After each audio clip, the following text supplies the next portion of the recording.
2026 is going to be an awesome year. We got some pretty cool stuff coming up. First off, we got Foundations of Recovery. This is our flagship program. We're starting it in January. This is for anyone, man, woman, or couple who wants to come and reclaim their heart from shame, trauma, and betrayal. We start off with an education on all sorts of principles, give you the common language. We feed you from a fire hose in terms of all things recovery. It is such a great start to recovery. And we get at the roots of things, Tyler. This isn't like any other program. Like, this is our healing journey in process, and Foundations is where we begin. If you look at the value that you're getting there to kick off a good recovery with all of the right education, all of the right language, and a team to get you started while also being directed by Brandon and myself through the whole process, what a deal. So if you're interested, if you're struggling, if you've been wanting to do something for a long time, jump into this. This only comes around every so often, and we would love to have you there.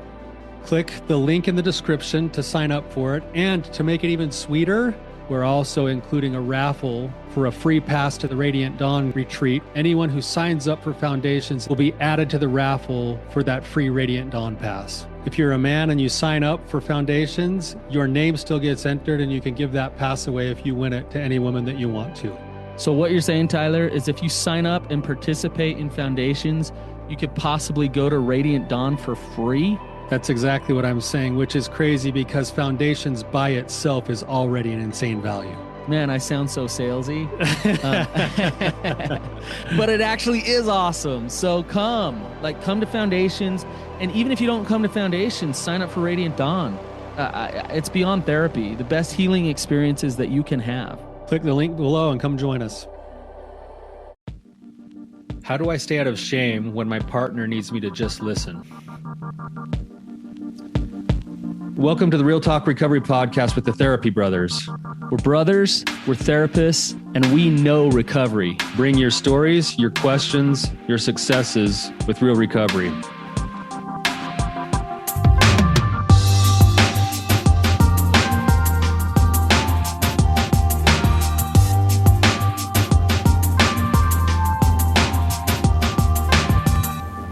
All right. This is a question that we get all the time, right? I wish there was a magic pill just for this one question. Yeah. But I think we do have a lot of insight and answers to it, Tyler. So I think this will be good. Hopefully we can actually break it down where there is a process to it. So anyways, how have you been, Tyler? I've been great, man. What's going on in your world? Oh, just eating good food and living the dream. All I did all weekend was cook. What were you doing all weekend? Oh, we had this breakfast casserole and cinnamon rolls, and we were just hanging out at home, with the family. Weekend. And, yeah, it was just good times. So, yeah. I gotta tell you, man, I'm sitting here looking at you right now. For anyone who wants to see Brandon's new look, you guys need to go to Spotify and watch us on Spotify. But your hair is becoming quite it's quite a project you've got going there. You just called my hair the project? Well, it reminds me. I don't know if that's a compliment. It somewhat reminds me of when we were in high school. You decided to grow your hair into a full-grown mullet, and it looks like you're just about there. Hey, that was back when mullets weren't cool. They've always been cool, Brandon. So. Yeah. It's my wife's calling me Fabio, so I'm just gonna keep it rolling. It looks good. It's got a lot of body and a lot of curl to it, man. You look great. Yeah, someone said to me, why don't you cut it? And I said, when you got hair like mine, why would you cut it? I'm jealous. So yeah. Anyways, okay, let's get back on topic here. All right. Dave, welcome to the show. Thank you. It's good to have you. If you could just give us a little bit of context, a little bit of background, and just ask away. Yeah. So I guess I've been trying to heal from a long time addiction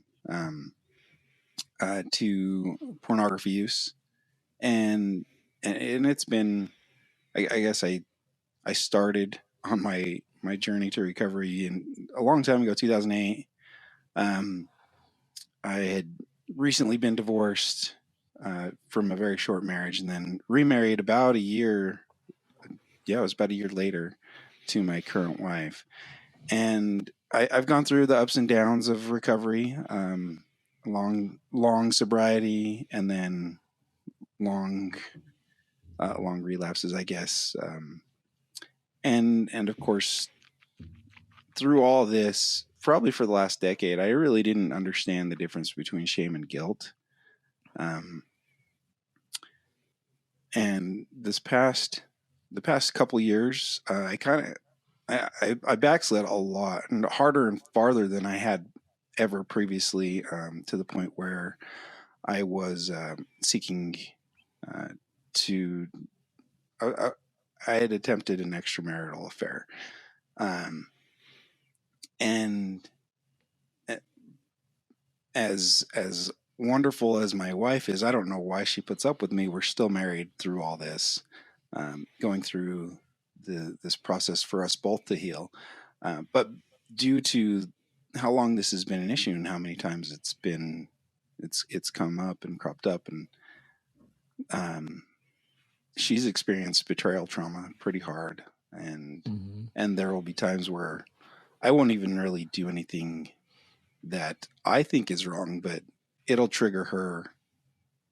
And then when she brings it up and talks to me, I will, it's hard for me to stay out of a shame spiral. Is that what we call it? The shame spiral, where I just am telling myself that I'm a horrible human being for this kind of stuff. So,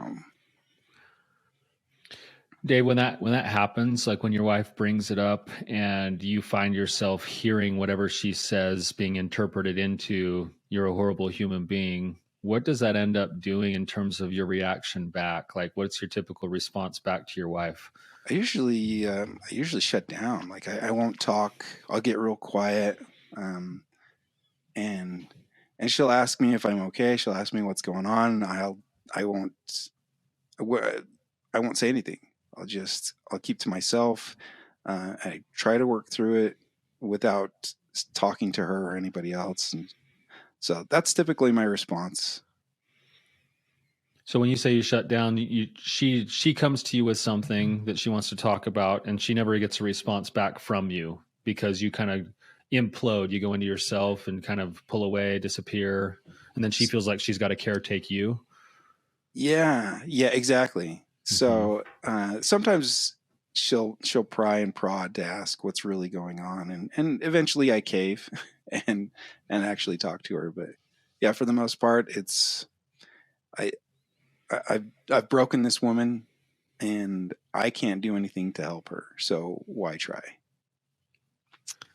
So just to clarify, so when she's triggered, and it might be about something real that happened, it might not be. But when she's triggered, how this ends up is that she's kind of coming to you and trying to make sure you're okay.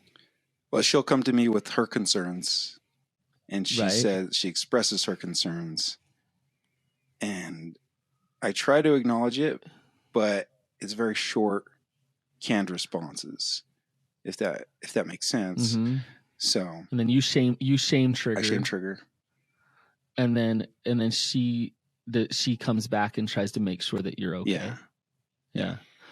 You can see how for her, there's no space for processing her emotions and her triggers and her pain.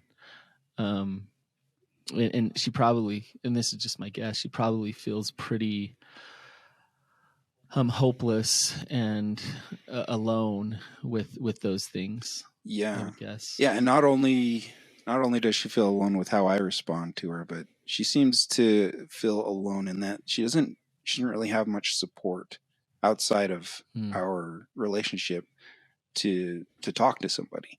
Because there are a few people know, maybe now more than did prior, but there are very few people that know what really has transpired between us. So she's in the spot of needing to protect you, wanting support. When she goes to you for support, she ends up needing to support, and then she feels like she's never gotten anyone there to just hear her story. And then you walk away feeling worse about yourself because you know what you needed to do is just show up and listen to her. Right. Yes. Okay. Yeah. So a couple of questions here, a couple of thoughts. First one is that I imagine when she brings you something, it's not packaged up this way, but what would happen if anytime she brought it to you, whether it was through anger or through sadness or through any other way it gets packaged up, she came to you and she just said, "You're the person that I want to rely on. You're the person that I need to listen to me. Can you give me a few minutes of your time and just show me that you're listening?" Would you be able to do that? Yeah, I think I could do that. Okay. And there are some times that she does bring it up that way. Often it's not like that, but Sure. if I think if I can put myself in that headspace before, like whenever she brings something up, whether she does package it that way or not, I think I guess that's what I'm looking for. That's something that I need to do for me, right? So that I can be there for her, without expecting her to articulate it that way. Right. It's almost like if you could learn the foreign language of however it's packaged up, whether it's, "Hey, you're a dirtbag," or, "Oh, man, I'm devastated," or, "Wow, I heard this song on the radio and it made me feel this way or that way." All of it just meant, "Oh, it's this one of those hard moments and I just need you to listen to me." If you had that new language to speak, you would be okay with it. Yep. Yeah. But you know why you don't? There's a reason why. There's a lens that you're looking through. So she comes to you with her pain. She's triggered. She's about something. And let's say she says, "Dave, you're a horrible person." Or she says, "Dave, I'd really like you for you to listen." She says one or the two, whatever. There's a lens that you're looking through, and her pain represents something to you. What does it represent? To me, it represents what I've done wrong, that I've done something wrong. So I kind of put it on me, I guess. Yep. And you've interpreted that. So the addiction, how long has the addiction been there? I guess first exposure was probably 8 or 9, but really it seated itself in my early teens. Okay. So you've been acting out for a long time, got married, and then pursued an affair. When all of these little messages of the acting out and lying about it and not letting people see it and hiding it and living in secrecy, pursuing this affair, what has that told you about you? The reality, or what I think of myself? What you think? So yes. Through it all,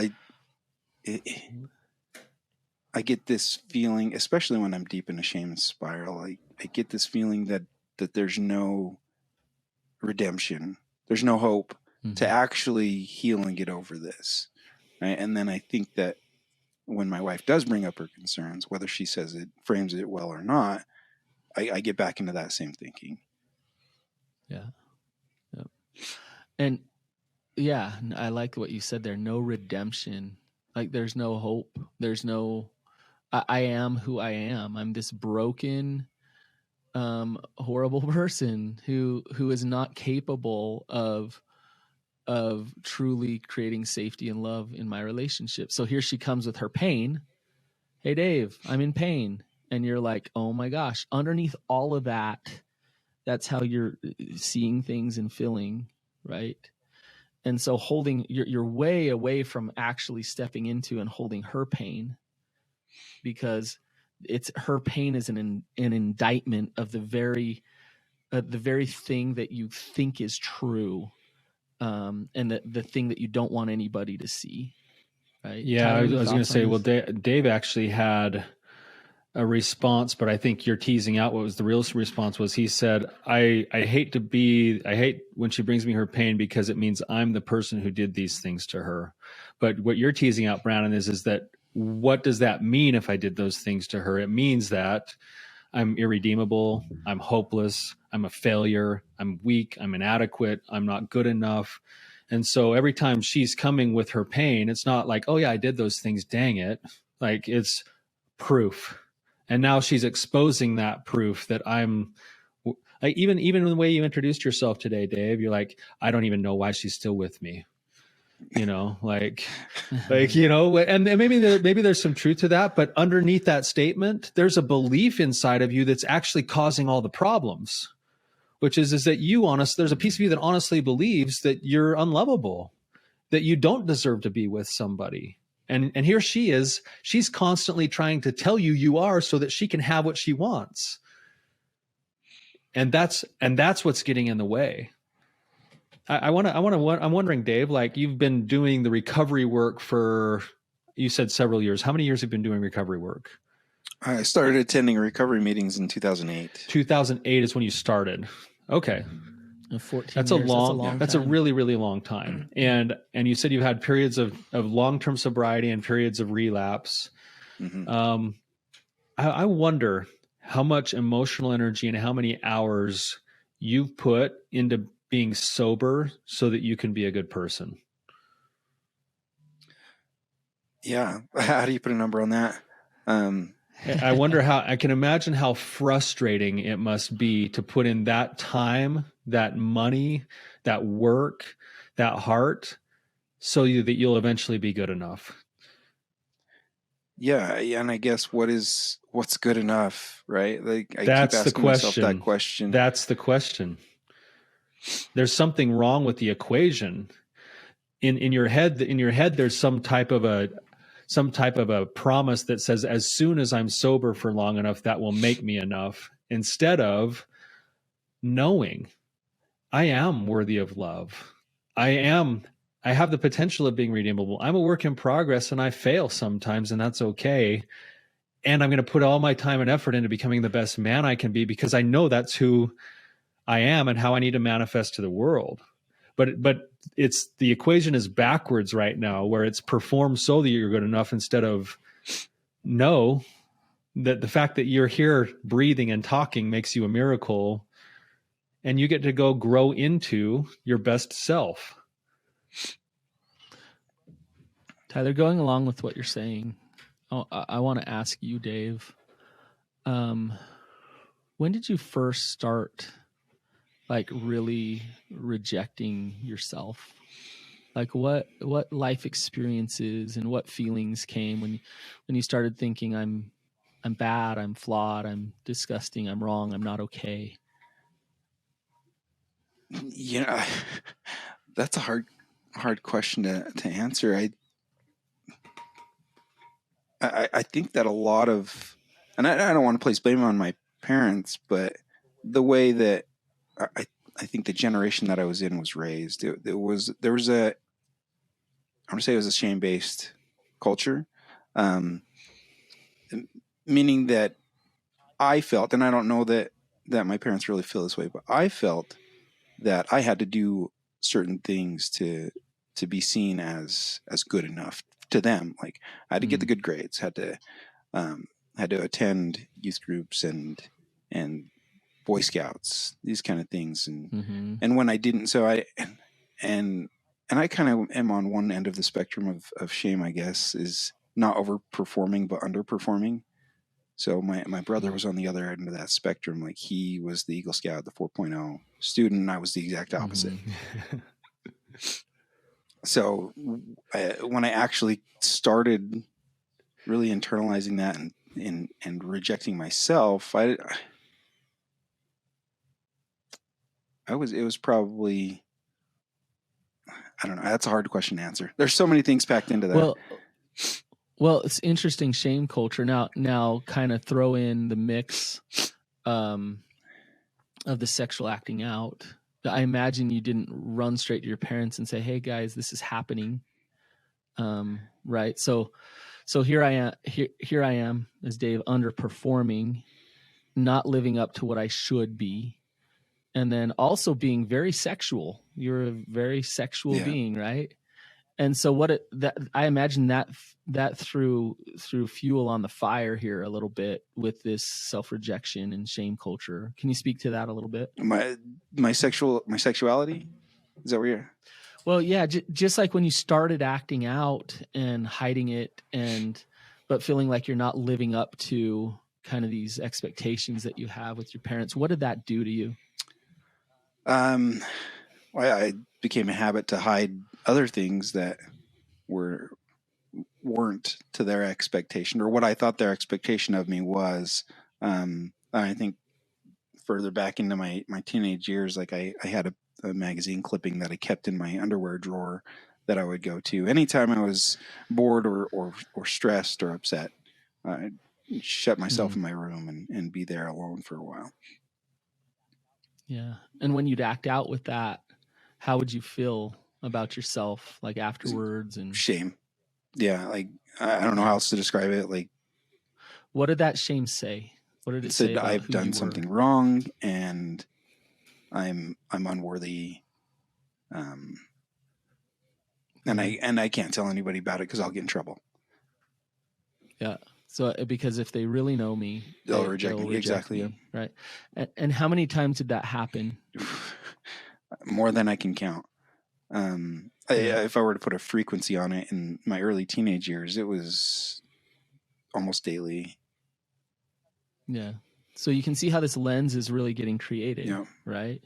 Like if they really knew me, they wouldn't love me. If they really knew me, they wouldn't love me. And so I'll numb out and feel good for a little while and then drive home this very feeling of shame and this very identity that's causing me a lot of this harm. Yeah, right? that reinforced that. Yeah. So now here you are years later in a marriage, and that is still present. That identity is still very, very much running through the veins of your marriage, so to speak, right? And so your wife comes and says, I do know you, and I'm hurt by you and what you do. And that part of you that says, oh my gosh, this very part of me that I've been trying to hide my whole childhood, and it's being exposed to some, I can't handle that. Right. So this whole conversation, Dave, why are we having this conversation? Because we got to look at what actually needs to be addressed here. Your question is, why can't I hold space for my wife? That's the symptom.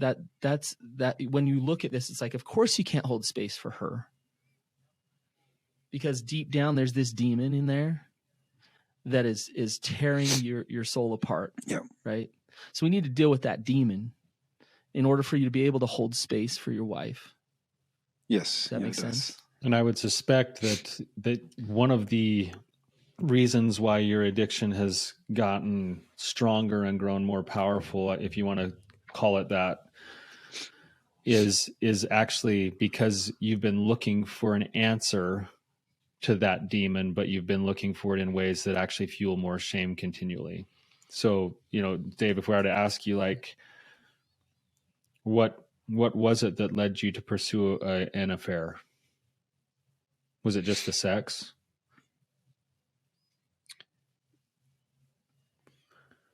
Yeah, and I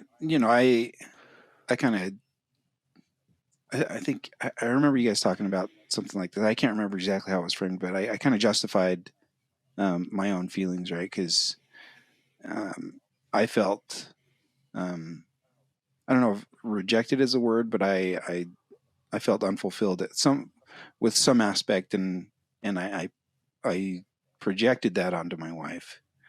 And so I sought this out to seek some kind of satisfaction, I guess, that I wasn't getting out of either my marriage or myself or work or what have you. You used a key word here. I think that's an illustration that's really common, is rejection. So it came out in the pursuit of this sexual relationship, but it wasn't really about the sex. It was about trying to fill the void of being rejected. And you happen to put that inside your wife, that she was rejecting you. But in reality, it's been 15 years of personal rejection. And then there's this promise through this sexual response that, as soon as this person says I'm good enough, or as soon as I can disappear into fantasy and go to the pornography or whatever, then I'll be good enough. And it feels just good enough to know that your brain wants to go back and get it, and right until the aftermath. And in the aftermath, you realize it's this bottomless void, this pit that Brandon's talking about that never actually gets filled in those ways. Right. Yeah. Yeah. The screaming out is, what Tyler's really fleshing out is that you want to be wanted and desired. And so when your wife's rejecting you, it's like, well, I want to be wanted and desired. It's and so intellectually, I know that she's not rejecting me. My brain knows, like, I understand that she's not actually rejecting me. And my heart knows that she actually does love and support me. I mean, she has for the last 13 years. And she's known about this addiction the whole time. We talked about it before we got married. And so she committed to staying with me as long as I'm willing to try to recover. So this, I know she doesn't reject me. I know that in my mind and in my heart. But Dave, you said, as long as I'm willing to try to recover, and you've been at this for 14 years. And I think that you got to be cautious of, you say you're the underachiever, and, you can swing the pendulum to, okay, now I'm going to be the guy who's sober. Now I'm going to be the guy who's like doing recovery perfectly and earning it and showing her that I'm good enough and that I'm lovable. And the problem is the demon inside is still running the show with that. Yeah. Right. Do you understand Yes. what we're saying here? Yep. And so to be willing to recover means to actually do the hard work of dealing with these false identities and actually shifting inside of yourself the way that you feel and the way that you view yourself. So you said earlier, like, I know intellectually this, like, I could say to you, intellectually, do you know that you're not just a horrible Yes. person? Yeah. Yeah. In your mind, yeah, you know that, right? Yet you're showing up in your relationship like you believe you are a horrible person. So in your heart and in your soul, that's how you feel, right? So we could try to talk to you till we're blue in the face and talk your shame out of you, and it won't happen. Right. Right. So the question is what needs to happen in order to flush this out and create those shifts and actually find real recovery? Tyler, you got the answer, right?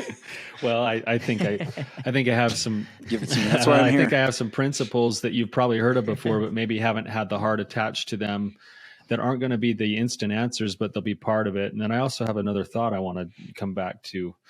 But Brandon was kind of getting at this, that you've been basically doing repetitions at least daily on how terrible you are for the last 15 years. And there's some power to be learned from this, that there's a real strong belief that's formed over the repetition of 15 years. So why wouldn't it be true that the repetition of something new couldn't have that same power over time? So if I were to actually start to subscribe to and repeat and practice through both my own thoughts, my own language, even my own behaviors, a new story, that could be just as true or truer than the one I've been living by for the last 15 years. It just needs repetition. It needs practice. And so you practice that through the principles of self-compassion. You practice it through your dailies. Most people think they do their dailies in order to be good enough to stay sober. That's not what your dailies are. Your dailies are, they're an on-purpose pursuit of cultivating the right heart on a regular basis, so that you can go and get in touch with that guy inside of you that actually rationally knows he's a good guy. You're going to connect your heart to that on a regular basis. And go ahead. Tyler, I love what you're saying. Absolutely love it. Because it's about inertia. It's about shifting that energy. But Tyler, I want to ask you, if I've been living with this demon or this shame for 15 years, it kind of becomes my frenemy. Like in a lot of ways, I'm comfortable with it. Like I know it. It's my role. It's who I am. And so what you're saying, Tyler's great, but it's not as easy. No, you're right. As In fact, this is one of the other things. There's two things I wanted to say based off of what you guys were talking about earlier. One of them is that in some ways, Dave, I wonder if subconsciously you continuing to fail can show that you're continuing to try, which means your wife doesn't have to leave you. So maybe there's some self-sabotage. Well, slow down, Tyler. You just said something really interesting there. So break that down. Like she said, let me rephrase it. She told him, "I'll stay with you as long as you're willing to work recovery." And if Dave, you've already said that your default is to underperform, then it would make sense that I could hold on to my marriage if I were to be constantly being the schmuck that was always trying to get better.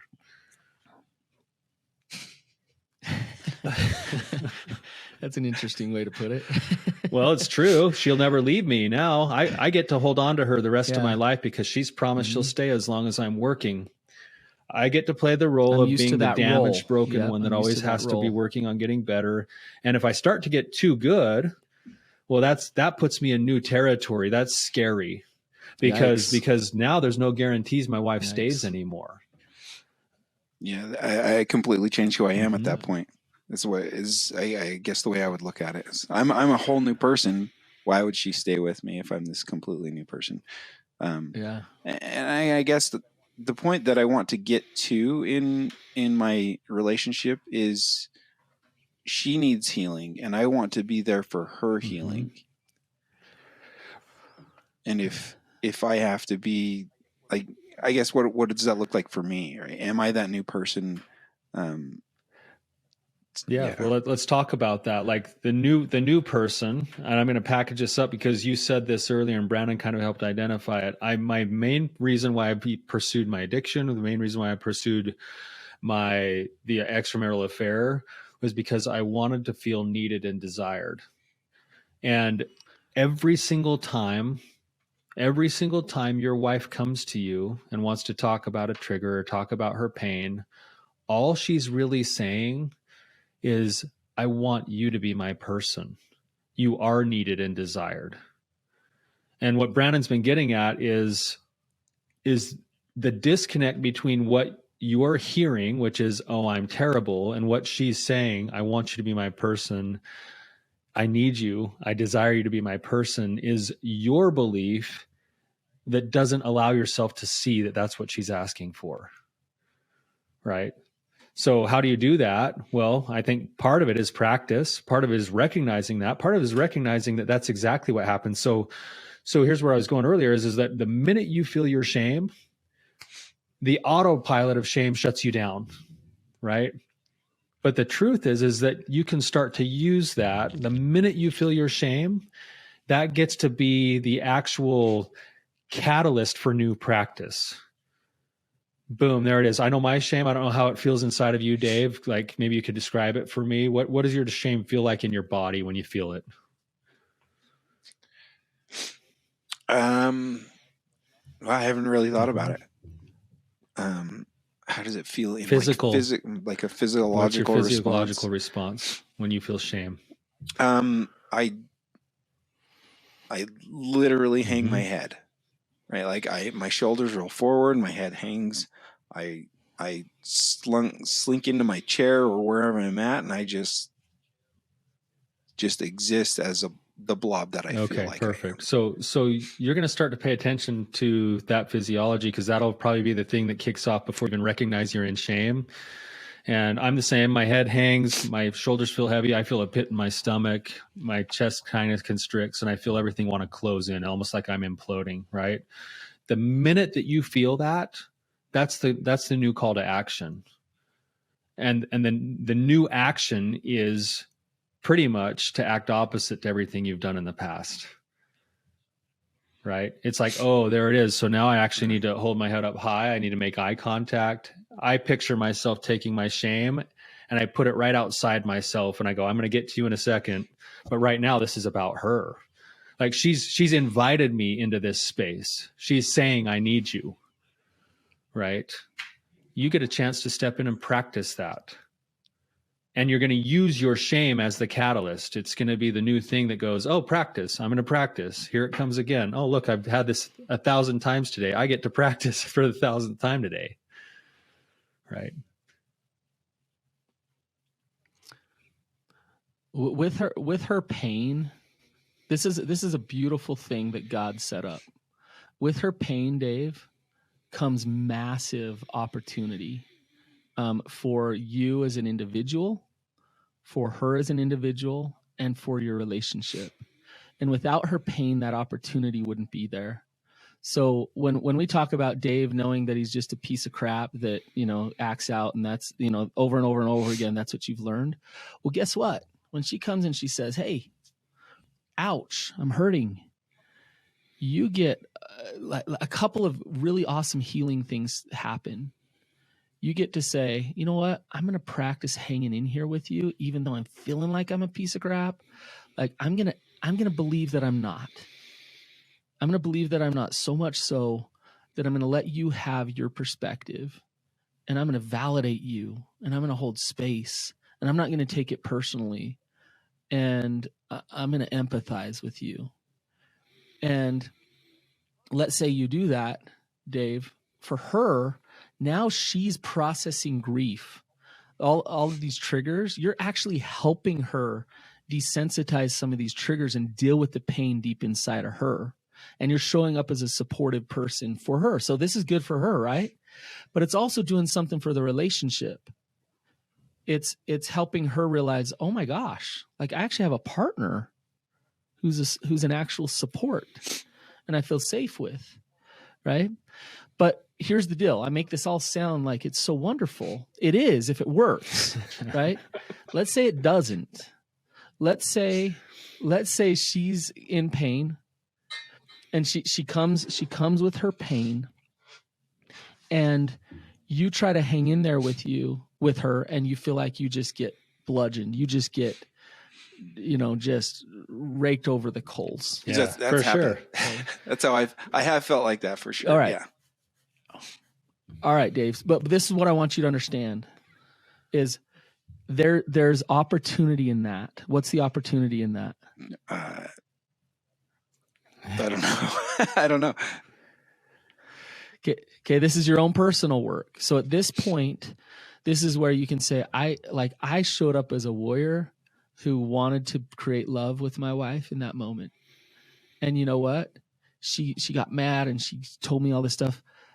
I have opportunity now to realize that I'm still okay, even if she's feeling those things. I'm going to do my recovery work to stand tall, to be okay with myself and know that I did the best that I possibly could. And in that moment of failure, you don't look at it as failure. You look at it as, I can do this. I can be strong regardless of which direction this goes, right? Because right now you don't know that and you don't believe that. Okay. But through these experiences with her and the pain, that's where you really have opportunity to realize that you're okay, no matter where that ends up with her. Does that make sense, Dave? Yeah, that's the opportunity, like you said. And I guess I've never really seen it that way until now. So I would call a buddy and say, hey, my shame's trying to come up, and like, just tell me I'm awesome. Cause I just for like 20 minutes tried to empathize with my wife. And I think I kind of sucked it up, but I just for 20 minutes tried to empathize with my wife. And that recovery buddy's going to be like, heck yeah, Dave, good job. You're a good man. Rather than the voice of shame in there saying, look, there you go. The measuring stick of success has to change from your wife always being happy to, did you put your heart and soul into doing the right things? And if you put 100% in, that's going to have to be success for the day, and you're going to get better every day. And I might just offer kind of a recipe that you can practice, if that's all right. This will be a rinse and repeat kind of a thing that will happen over and over again. You're going to use your own physiology. You're going to recognize when the shame's there. You're going to remind yourself that you're becoming shame resilient and this isn't about you. You're going to hold space for your wife, practice empathy. And at a certain point, it will break. Like some days she'll say, hey, stop the therapy crap that you're doing on me right now, or like whatever else she's going to say. And that's okay. She's hurting and she's in pain. And at that point, you're going to take your time away. And during that time away, you're going to practice self-compassion first. You're going to make a phone call to somebody you trust, and you're going to flush out, because you remember, you now have all your own shame here still. You're going to flush out and speak that shame to somebody else you can trust that doesn't have to be her, because she's not in a space to hold it right now. You're going to get some perspective, and then you're going to reapproach your wife, and you're going to just temperature check where she's at and let her know that you're thinking about her, let her know that you see her pain. And whether or not you continue the discussion is a different story. But so in essence, you hang in there, you put your shame, you notice your shame, you use it as the catalyst to hang in there, show empathy, practice until you're about ready to break, time out, self-compassion, reach out to somebody else, get perspective, and then lean back in. And if you do that consistently over time, there's your repetitions. And over time, you're going to develop a skill set. And Brandon said something. He said, you're going to help her feel trust in you. You're going to help the relationship. But what he left out is that you're actually going to build confidence in yourself. You're going to actually start to like what you see in the mirror, because you're going to know, hey, I'm developing new skills. I'm willing to step into something difficult. I know how to care for myself when I'm in shame. I know who to reach out to. And as you build confidence inside yourself, the energy you bring to your relationship will be more valuable than anything you could say. It's the energy that she's looking for. And remember, she's asked you in a lot of different ways, I want you to be my person. Like, I need you. I want you. And she's said that for how many years now in so many ways. She wants you years. to be her person. So why don't you just agree with her? Yeah. Here, Tyler, can I throw a wrench here, Dave? You won't do all the things Tyler said, because what Tyler said is spot on. You won't do it if you have some massive secret behind the scenes. Like you won't go there. You won't want to. You won't. That'll push you and keep you at an arm's length no matter what. So the first thing, we gotta kind of rewind here. The first thing is clean up the mess. Like, get honest, get it out there, get on the surface, get things in the light, right? And then you do what Tyler just described. What are you thinking and feeling right now, Dave? Over and over again. Let me just try to process this. So Brandon said that, I'm not going to do all those things if there's a massive secret. So I think we're good there.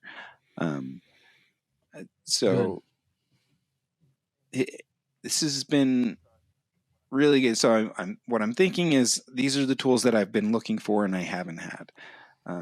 That formula, that recipe that Tyler shared is really what I've needed to hear.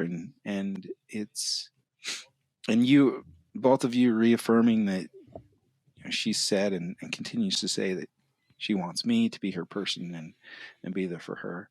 I'm a little emotional. What's the emotion? There's some tears welling up. Just that there's some shame there, but it's more, now I feel like I finally have a way forward to really be there for her the way she needs and the way she's wanted. This is a call into the manhood you were designed for, Dave.